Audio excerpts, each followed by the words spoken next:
superstar for New Orleans, has told the Pelicans, I'm out of here. I'm not going to re-sign.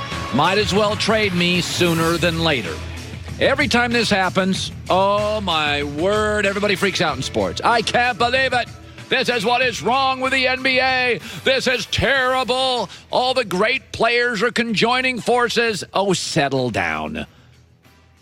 Settle down. Number one, Anthony is telling you what many stars in the NBA have increasingly told you.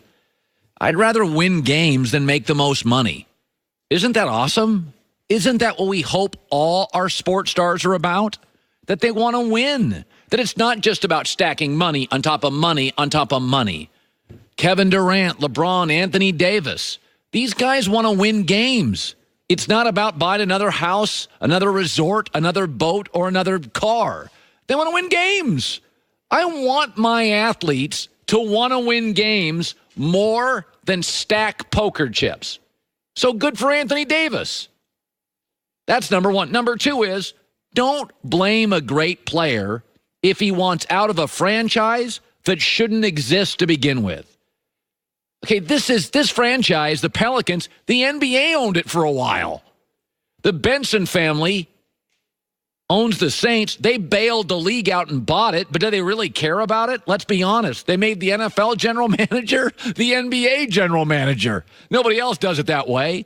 They've got terrible attendance, the worst television deal in the NBA, and you're going to blame because this guy wants out of that franchise?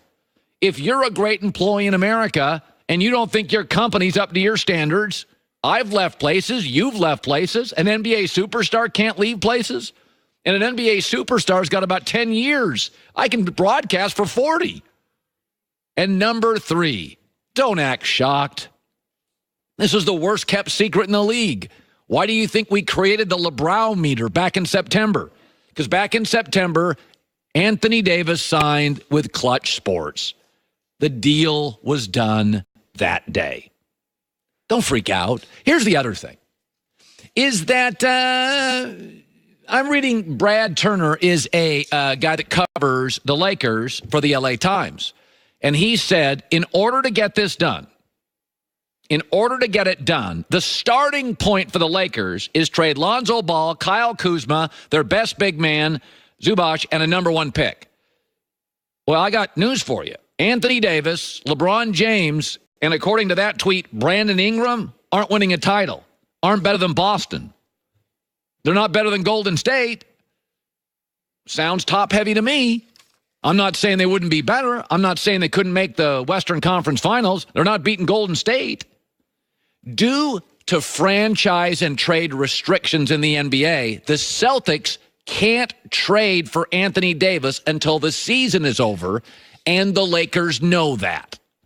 So my opinion on what the Lakers will do, they want to get this puppy done fast. There were 3 steps to this. Anthony Davis had to first sign with LeBron's group, Clutch Sports, Rich Paul.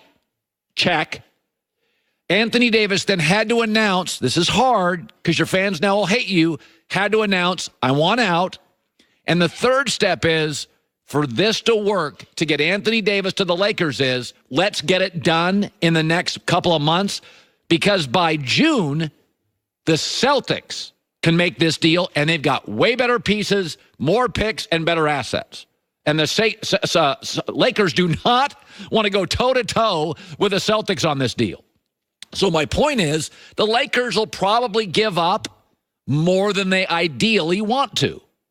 So this will be a very top-heavy Laker team that will be excellent, that will contend to get to the Western Conference Finals, but will not be, in my opinion, close to beating a Golden State. LeBron now, 15th year, first major injury. Anthony Davis, not a premier three-point shooter. Those guys are all over at Golden State. We tend to freak out with these big moves. But in review, he's moving because he wants to win more than he cares about money. I love that. Nobody should be beholden to a bad NBA franchise that shouldn't exist. And number 3, this isn't shocking. This thing happened in September. It was the worst kept secret in the NBA. All right, we got ourselves a Super Bowl. I saw this morning. This is amazing. Because I've been listening to you. You know, my job, basically, Joy, is to listen to the American public and then react. And I have been told over and over again that the only reason New England's dynasty is happening is not the genius of Belichick, is not the efficiency and greatness of Brady. No. It's due to the Buffalo Bills, the Jets, and the Dolphins. Is that the reason this dynasty is taking place is because the AFC East is just terrible. Miami's dysfunctional. The Jets are dysfunctional. The Bills are dysfunctional. That is why everybody knows New England's no good. Wait, that's crazy talk. I'm looking down this morning. 96% of money wagered at the Mirage in Vegas is on the Patriots. Are they playing the Bills? Are they playing the Jets? Are they playing the Dolphins? Oh, it says here they're playing the LA Rams. So you could bet on the Rams, and yet you're not. You're betting on the Patriots. So maybe the AFC East is not the reason. Let's be honest about this.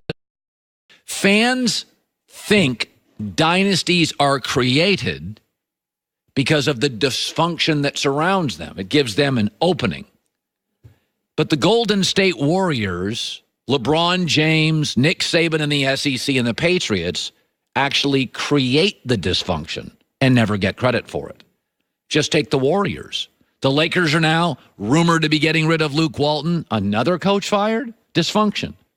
Houston Rockets brought in Carmelo Anthony, a desperate move to beat the Warriors. Now he's out of town.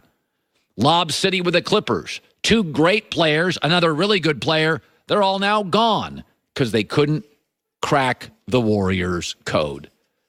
The Warriors aren't winning because of dysfunction. The Warriors have created dysfunction. For years and years, we talked about how bad the Eastern Conference was. The truth was, after the decision LeBron made, there were 50 different coaches in the East. He created that.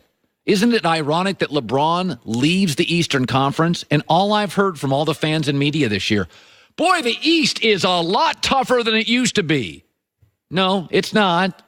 It's not tougher than it used to be. LeBron left, and so everybody isn't freaking out and over-trading and over-firing. Is that the Golden State Warriors and New England and LeBron in the East and Saban in the South and college football never get credit. They're not winning because of dysfunction. Legends create it. Look what Amazon has done to retail. Look what Uber has done to taxis. By the way, little mic drop by Tom Brady here a week out from the Super Bowl. Might as well play that. I can't thank you enough. We're excited. I hope you guys are excited. And as Des said, let's let them hear it all the way down in Atlanta. We're still here. We're still here. We're still here. We're still here. We're still here. Oh, I forgot. Because of the Bills, the Jets, and the Dolphins, who, by the way, we looked it up last week. In the last 18 years, if you took out the Bills, Dolphin, Jet games against the Patriots, how do the